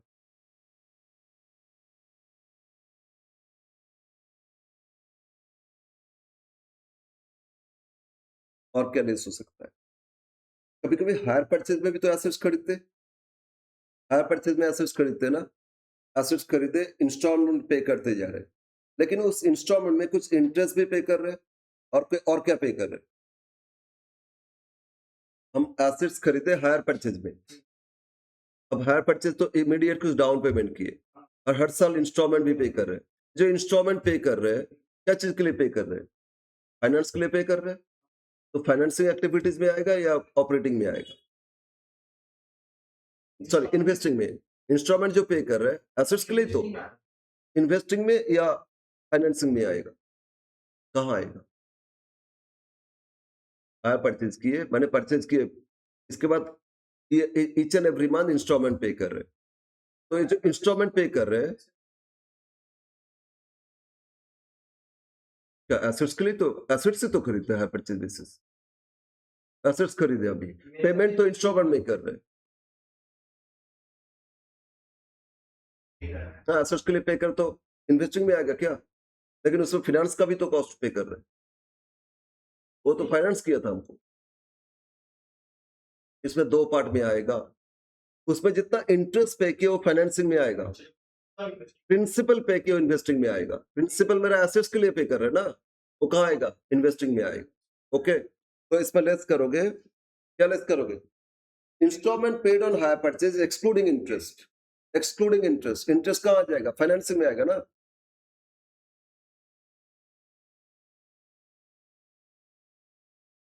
Instalment paid on hire purchase excluding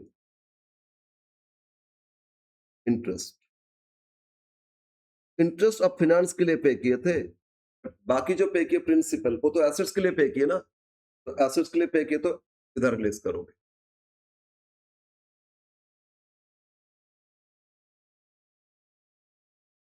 cash from, ओहो, cash from investing activities.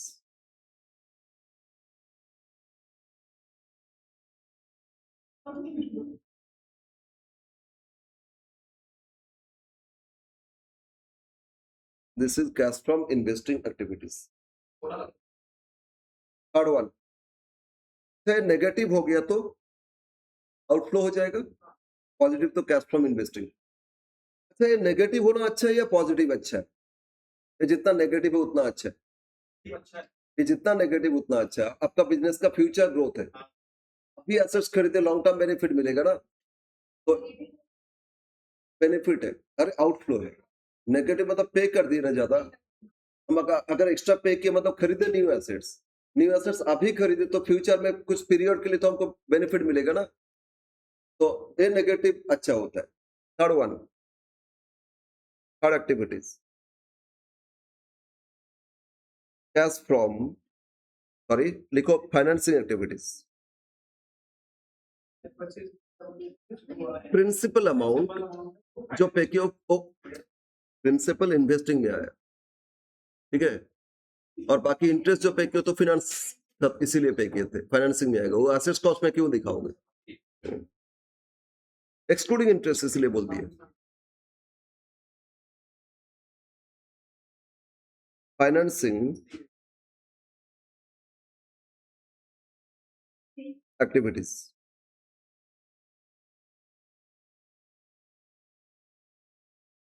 Financing activities, इसमें भी डायरेक्ट इनडायरेक्ट कुछ नहीं है। तो फाइनेंस बोलो तो दो चीज बोले थे, एक शेयर कैपिटल और क्या था, long term non current liabilities, share capital और नॉन करंट लाइबिलिटीज। ओके, और जो रिजर्व एंड सरप्लस था वो तो मिक्स मिक्स था। देखो उसमें profit on sale of assets भी था ना, इनडायरेक्ट मेथड में ऐड बैक किए ना, लेस किए थे, और नेट प्रॉफिट से स्टार्ट किए थे, ऑपरेटिंग ओपीएल का पार्ट आ गया, उसमें अप्रोप्रिएशन रिजर्व ऐड किए थे ना, तो रिजर्व एंड सरप्लस प्रॉफिट वो सब तो उसमें एडजस्ट कर दिए, तो वो ऑलरेडी सब मिला के था। तो अब हम लोग देखेंगे शेयर कैपिटल और क्या देखेंगे, नॉन करंट लायबिलिटी, ये दोनों चीज देखेंगे फाइनेंसिंग एक्टिविटीज के लिए।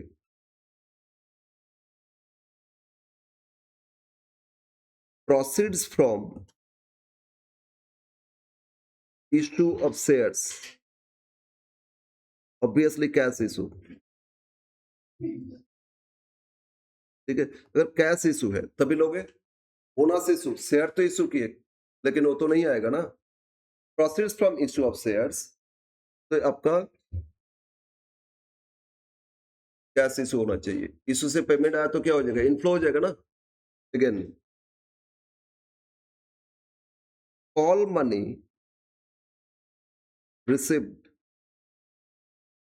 Company unpaid call money call किए, तो कॉल मनी आया तो ये भी तो इनफ्लो हो जाएगा। Proceeds from issue of share, share issue किए, कैश इशू होना चाहिए, तो लिखोगे call money received, unpaid call money call किए, कॉल मनी मिल गया, ये भी आएगा। Next loan taken, company loan लिए, तो ये भी इनफ्लो हो जाएगा।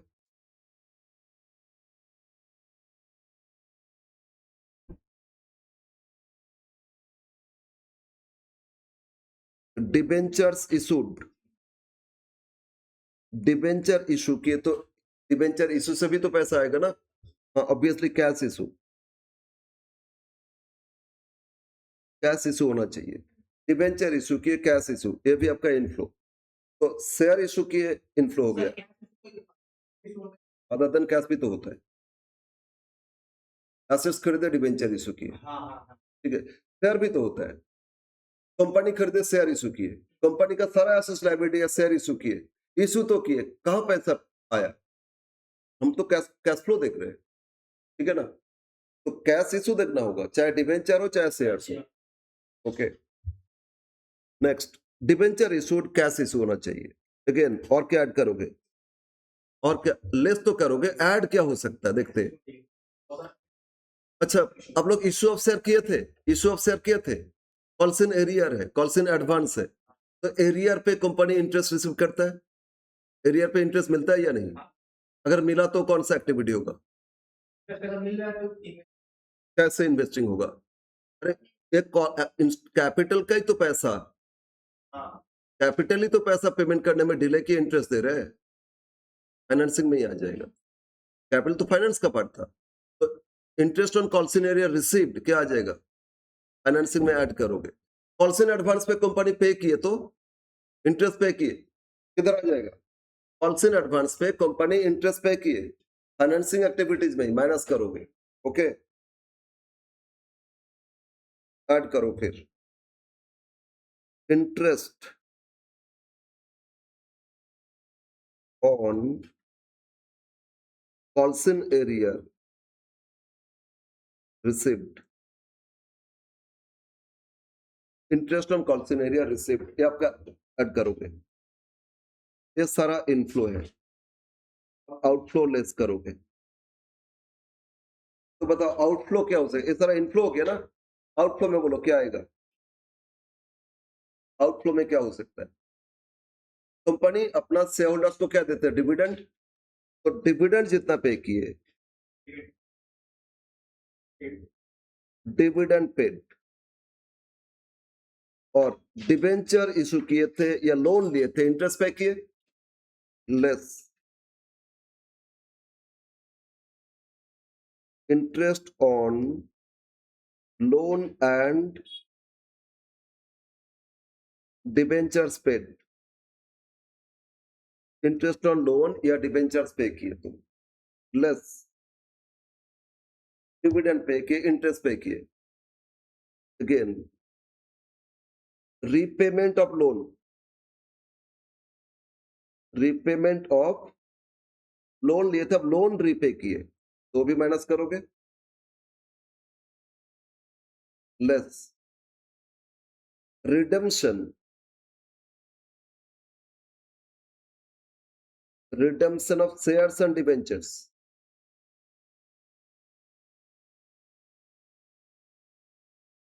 Redemption of shares and debentures, क्या करोगे, लेस करोगे, लेस ऑब्वियसली कैश होना चाहिए, जनरली कैश में ही होता है ना, हाँ डिबेंचर में होता है, कन्वर्सन भी होता है, बट शेयर तो ऑलवेज प्रेफरेंस से रिडेम्पशन करते, कैश में ही तो करते। Okay, by back of shares,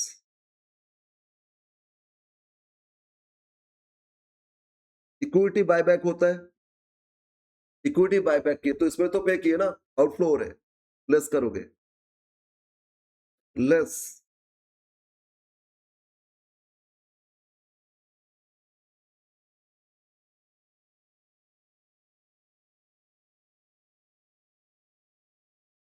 interest on calls in advance paid, interest on calls in advance पे किए, ये भी लेस करोगे, एंड फाइनली एक और लिख लेते, कंप्लीट हो जाएगा। जो हायर परचेज किए थे उसमें प्रिंसिपल पोर्शन तो इन्वेस्टिंग में किए, इंटरेस्ट पोर्शन आएगा इधर, interest paid on hire purchase instrument, interest paid on hire purchase, इसमें जो इंटरेस्ट पोर्शन पे किए हायर परचेज, बस एडलेस करो, आपको मिल जाएगा कैश फ्रॉम फाइनेंसिंग एक्टिविटीज।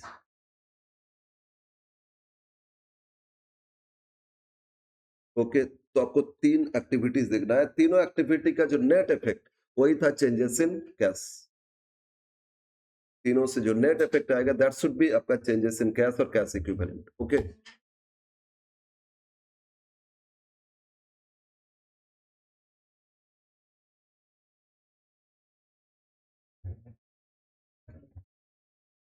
एक और नोट लिखेंगे, आज फिर छोड़ेंगे। एक्चुअली कुछ ट्रांजैक्शन है जो दो एक्टिविटी को इंपैक्ट करते लेकिन उसका रिकॉर्ड नहीं करते कैश फ्लो को, कुछ ट्रांजैक्शन है दो एक्टिविटी को इंपैक्ट करेगा लेकिन उसका रिकॉर्ड नहीं करते, तो इस तरह कुछ ट्रांजैक्शंस उसको डिस्क्लोज किया जाता है नोट में अलग से। सम transactions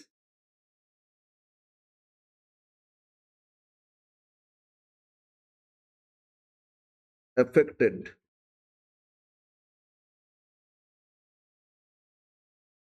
two different activities but not recorded in cash flow। ठीक है, कुछ ट्रांजैक्शन जो दो जगह इंपैक्ट करते हैं लेकिन रिकॉर्ड नहीं करते कैश फ्लो में। 1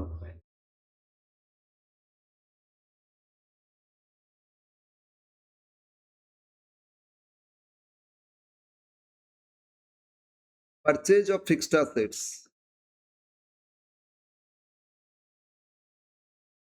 purchase of fixed assets by issue of shares and debentures, shares or debentures। तो फर्स्ट क्या हो गया आपका, मैंने फिक्स्ड एसेट्स खरीदे लेकिन उसके बदले में शेयर इशू किए या डिबेंचर इशू किए, तो बोलो ऐसे तो दो एक्टिविटी है, फिक्स्ड एसेट्स खरीदा मतलब इन्वेस्टिंग होना चाहिए, शेयर डिबेंचर इशू की तो फाइनेंसिंग होना चाहिए, लेकिन ना तो कैश कुछ आया ना कुछ कैश पे किए, तो इसका ना कैश फ्लो में कोई इंपैक्ट करेगा लेकिन है इन्वेस्टिंग एंड फाइनेंसिंग एक्टिविटीज। तो जस्ट नोट पे डिस्क्लोज किया जाएगा ये फाइनेंसिंग एक्टिविटीज और इन्वेस्टिंग एक्टिविटीज में ये ट्रांजैक्शन है। लेकिन उसको कैश फ्लो से बाहर रखा गया। क्यों? कैश ही तो नहीं है ना, समझ में है ना? ओके, तो क्या किए? एसेट्स खरीदे, बदले में क्या दिए? एसेट्स खरीदे, बदले में क्या पे किए बोलो? Debenture etcetera. Next, assets transferred to,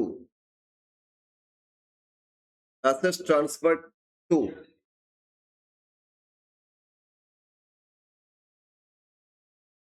debenture holders और लोन होल्डर्स। मतलब क्या होता है? हम लोन लिए थे, लोन लेने के लिए एसेट्स गिरवी रखे थे, होता ना, लेने के लिए एसेट्स मॉर्गेज रखे थे और लोन रीपे नहीं कर पाए, तो क्या करते? बैंक से आएगा जहां से लोन लिए थे, वो मेरा एसेट्स लेके चला जाएगा, तो एसेट्स ट्रांसफर कर दिए। कहां ट्रांसफर कर दिए? लोन वालों को। तो इसमें क्या हो रहा है बोलो? दो जगह इंपैक्ट कर रहे हैं ना, मेरा एसेट चला गया और लोन भी तो कम हो जाएगा। दोनों जगह इंपैक्ट कर रहा है, फाइनेंसिंग और इन्वेस्टिंग, लेकिन इसका कोई रिकॉर्ड नहीं करोगे, ठीक है? एसेट्स ट्रांसफर कर दे किसको? डिबेंचर होल्डर्स को, और क्योंकि लोन लेने के टाइम ही तो गिरवी रखते हैं ना एसेट्स, ओके? और लोन होल्डर्स, जब हम लोग लोन लेते तो एसेट्स को मॉर्गेज रखते, एसेट्स मॉर्गेज रखने के बाद डिफॉल्ट होता है तो एसेट्स क्या होता है? सीज कर लेता है, और सीज कर लिए तो फिर ना तो मेरा एसेट्स रहा ना मेरा लोन रहा, तो दोनों जगह तो इंपैक्ट कर रहे हैं, लेकिन इसका कैश फ्लो में कोई इंपैक्ट कैश फ्लो में रिकॉर्ड नहीं करोगे। क्लियर है? Third,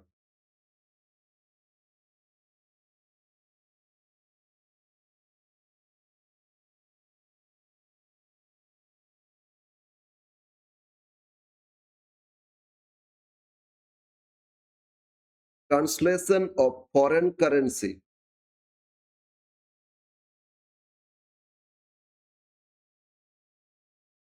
foreign currency deposits into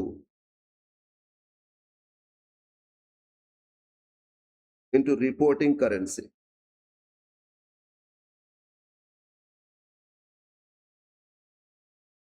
इसको ना कैश फ्लो में इंपैक्ट नहीं करेगा, लेकिन हाँ रिकॉन्सिलेशन तो करेंगे। जैसे मेरा हेड ऑफिस है कोलकाता में, इंडिया में है, एक ब्रांच है, एक ब्रांच है इंग्लैंड में, और ब्रांच में भी कुछ कैश है, मतलब वहां पाउंड में है, ठीक है? वो भी तो मेरा कैश है। हम जब बिजनेस का कैश फ्लो करेंगे, सिर्फ अपना इंडिया बिजनेस का नहीं, फॉरेन बिजनेस मिला के टोटल बिजनेस का तो करेंगे ना। तो मेरा यहाँ अपना बैंक में कुछ कैश है, वो तो मेरा कैश हो गया, और इंग्लैंड में कुछ पाउंड है, मेरा बैंक में पाउंड है, मेरा बिजनेस का ही तो है ना, वो भी तो ऐड करके आएगा मेरा ओपनिंग कैश, आएगा या नहीं?